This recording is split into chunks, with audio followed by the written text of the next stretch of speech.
할렐루야, 복된 아침입니다. 우리 아침에 보실 하나님의 말씀은 에베소서 3장 14절에서 19절까지 말씀을 보겠습니다. 이러므로 내가 하늘과 땅에 있는 각 족속에게 이름을 주신 아버지 앞에 무릎을 꿇고 비노니 그의 영광의 풍성함을 따라 그의 성령으로 말미암아 너희 속사람을 능력으로 강건하게 하시오며 믿음으로 말미암아 그리스도께서 너희 마음에 계시게 하시옵고 너희가 사랑 가운데서 뿌리가 박히고 터가 굳어져서 능히 모든 성도와 함께 지식에 넘치는 그리스도의 사랑을 알고 그 넓이와 깊이와 높이와 깊이가 어떠함을 깨달아 하나님의 모든 충만하신 것으로 너희에게 충만하게 하시기를 구하노라. 아멘. 우리는 민수기 6장 13절부터 기록되어 있는 그 이스라엘 백성들을 향한 축복의 기도를 우리가 묵상을 했었습니다. 그러면서 구약의 축복의 기도가 신약에 와서 사도 바울이 함축적으로 고백하는 축복의 기도를 우리가 보게 되어지는데요. 그것이 고린도후서 13장 13절의 말씀입니다. 우리가 그 말씀을 한번 같이 읽어보겠습니다. 신약성경 300페이지가 되겠습니다. 우리 같이 읽겠습니다. 주 예수 그리스도의 은혜와 하나님의 사랑과 성령의 교통하심이 너희 무리와 함께 있을지어다. 아멘. 여러분 어디서 많이 자주 들어봤던 내용인 것 같지 않습니까?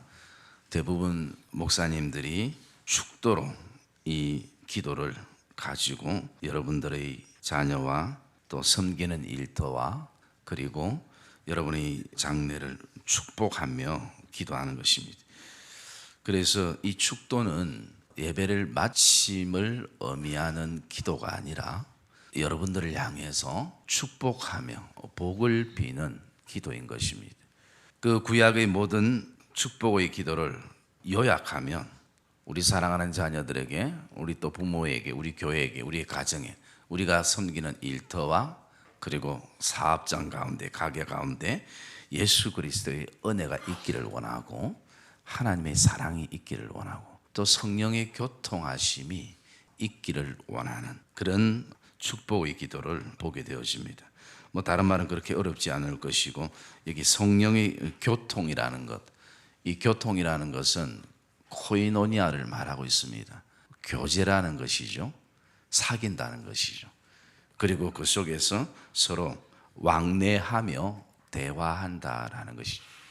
그래서 그 얘기는 결국 뭐냐면 우리의 모든 발걸음 가운데 늘 성령과 사귀며 그리고 또 교제가 이루어지는 그것이 바로 우리에게 복이 되어진다라는 것을 말씀을 하고 있습니다.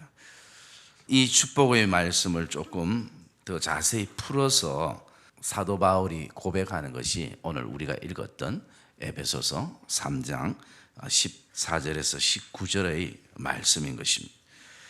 그래서 바울이 오늘 교회를 향하여 또 우리 믿음의 성도들을 향하여 어떻게 축복하고 있는가라는 것을 보여주는데요. 14절에 보면 이름으로 내가 하늘과 땅에 있는 각 족속에게 이름을 주신 아버지 앞에 무릎을 꿇고 비노니 하면서 이렇게 내가 축복을 한다라는 것입니다.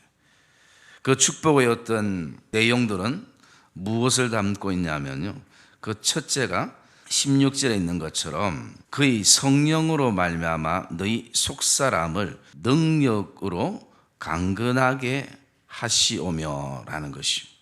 그래서 우리가 부모를 향해서 축복할 때, 자녀를 향해 축복할 때, 교회를 향해서 축복할 때에 여러분이 섬기는 삶의 터전과 또 우리의 모든 발걸음을 향해서 축복할 때 먼저 속 사람을 능력으로 강건하게 해달라는 이 기도를 사도 바울이 축복의 기도로 하고 있다는 것입니다.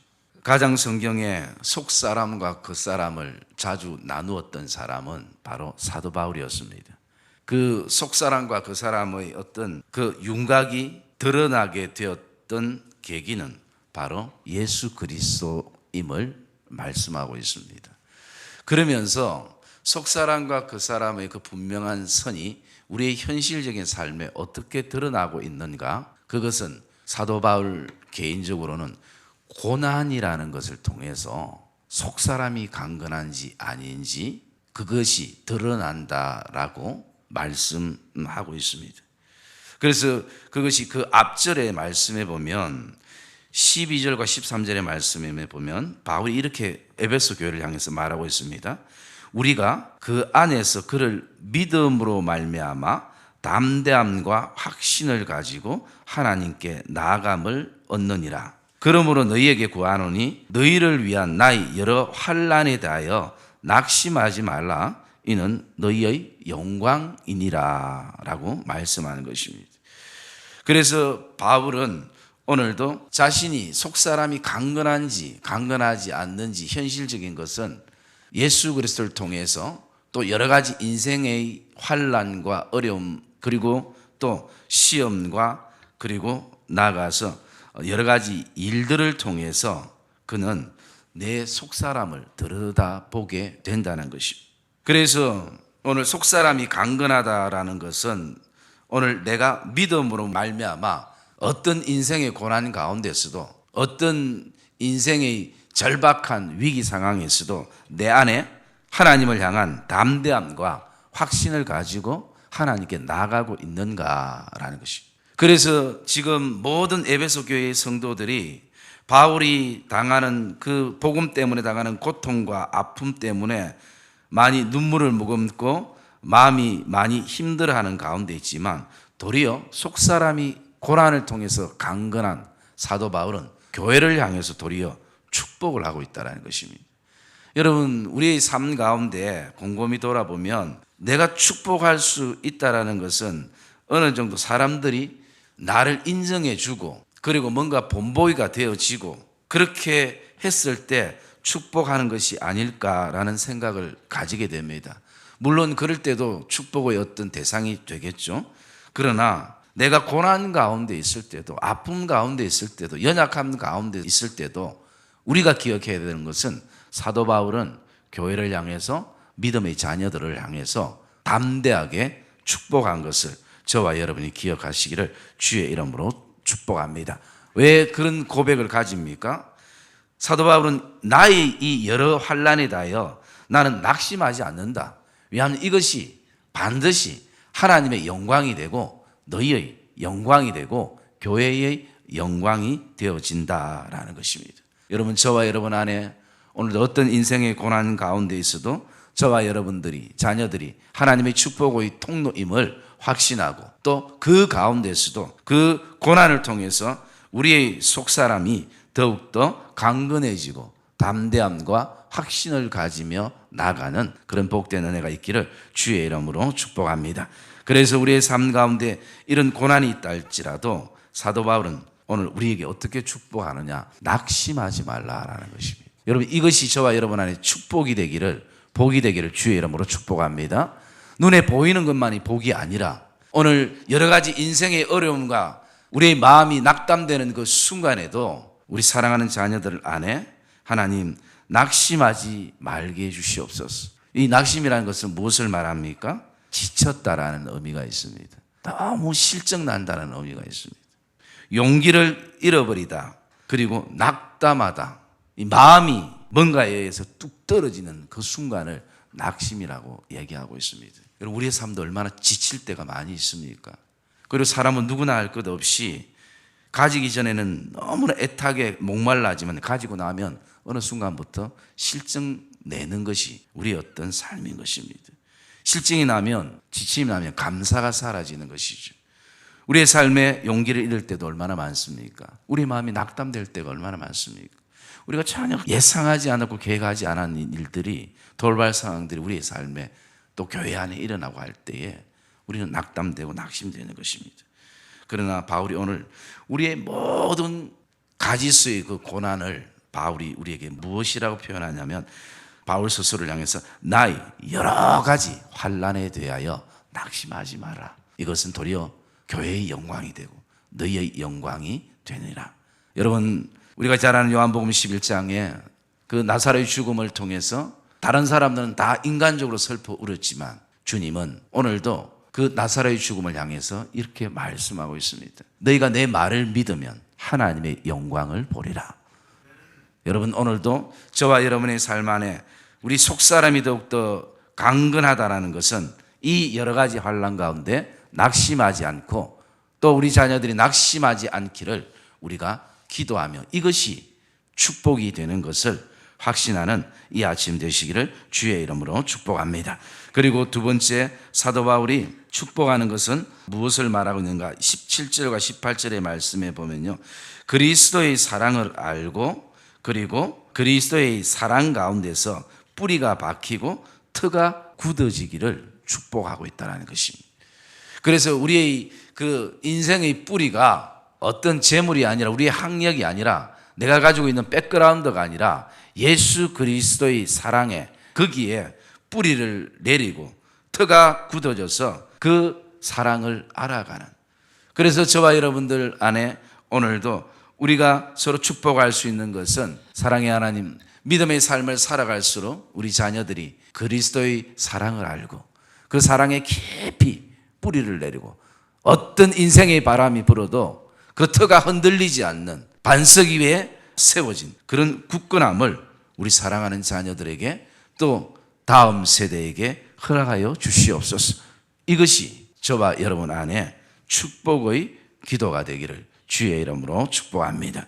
그리고 또 하나, 사도 바울이 우리에게 축복하며 나가는 것은 19절의 말씀입니다. 그래서 그의 인생 가운데, 교회 가운데 그 넓이와 길이와 그리스도의 사랑의 높이와 깊이가 어떠한지 축복하는 것이 깨닫게 해달라는 것입니다. 여러분, 제가 자주 말씀을 드렸지만 사람은 변화가 먼저 일어나는 것이 아니라 깨달아야 변화가 일어나는 것입니다. 절대 깨닫지 않고는 사람이요, 일시적으로 그렇게 하겠다고 하지만 돌아서면 또 그렇게 하지 못하는 것입니다. 그래서 우리에게 성령을 통해서 깨닫는다는 것은 굉장히 중요한 것. 말씀을 통해서 깨닫는다는 것, 말씀을 통해서 깨달아 결단하는 것, 찬양을 통해서, 기도를 통해서 깨달아 결단하는 것, 그것이 굉장히 중요한 것입니다. 그래서 우리가 변화되기를 기도해야 되겠지만 그 변화 이전에 깨닫기를 위해서 축복하며 기도할 수 있어야 되는 것입니다. 그래서 여러분, 오늘도 성령은 기도와 찬양과 말씀과 우리의 삶 가운데 계속 우리에게 어떻게 해요? 감화와 감동을 주시고 조명해 주신다는 것입니다. 그 이유가 뭡니까? 깨닫기 위한. 그래서 오늘도 이것이 사랑하는 자녀들을 향해서 부모가 또 자녀들이 부모를 향해서 기도하며 나가야 될 그런 축복인 것을 보게 됩니다.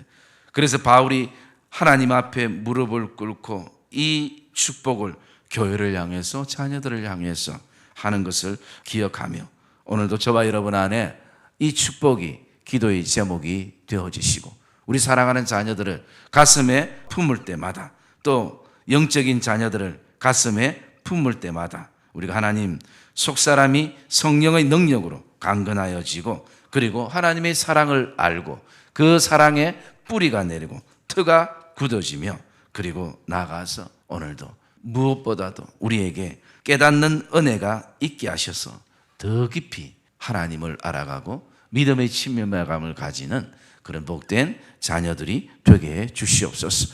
이것이 오늘 저와 여러분들의 기도의 제목이 되고 또 나를 향한 그런 축복의 시간들이 되어지는, 오늘도 이 땅의 창조주 되시는, 이 땅의 모든 족속에게 이름을 주신 그 하나님 아버지 앞에 무릎을 꿇는 행복한 기도의 시간, 축복을 위한 기도의 시간이 되시기를 주님의 이름으로 축복합니다.